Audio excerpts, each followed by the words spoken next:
তুমি তো রান্না করো, হ্যাঁ অনেক দিন থেকে রান্না করো, হ্যাঁ তাই তো? হ্যাঁ তোমার নিশ্চয়ই সব সবজি এবং কোথা থেকে কোন সবজিটা হয়, কোন গাছ থেকে কোন সবজিটা হয়, এগুলো তো জানা আছে। একদম। আচ্ছা, তুমি বলো কোন গাছ থেকে 3টে তরকারি রান্না করা যায়? কোন কোন গাছ থেকে 3টে তরকারি রান্না করা যায় বলো। আছে তো, অনেক গাছ আছে তো। অনেক আছে। হ্যাঁ অনেক আছে, যেমন লাউ গাছ। লাউ গাছ কীভাবে হয়?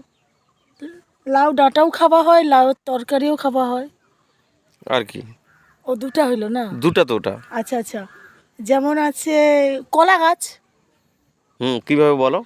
দেখো, কলাও যেমন খাওয়া হয়, হুম কলার ভড়াও খাওয়া হয়। ভড়া জানো তো, মোচা ভরা যাকে খাওয়া বলে। হয়, মোচা। আচ্ছা, আর ওই যে কলা গাছের ভিতরে যে একটা থাকে, ওকে কি বলে? মাজা। মাজা যাকে বলে, মাজা, কলা গাছের মাজা। ঠিক ঠিক। ওটাও, আর কি আছে? ওটাও রান্না করা যায়।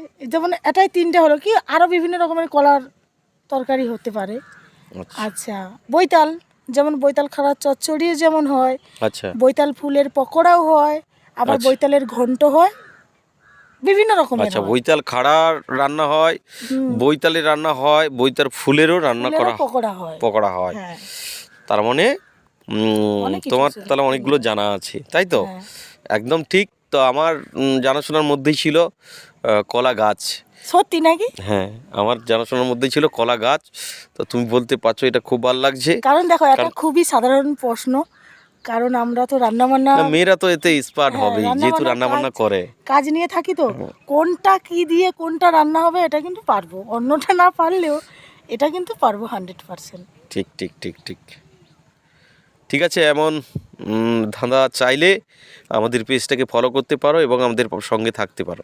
আর সবাই শেয়ার করে দাও নতুন নতুন বন্ধুদের কাছে, সবাই ঝটপট করে শেয়ার করো।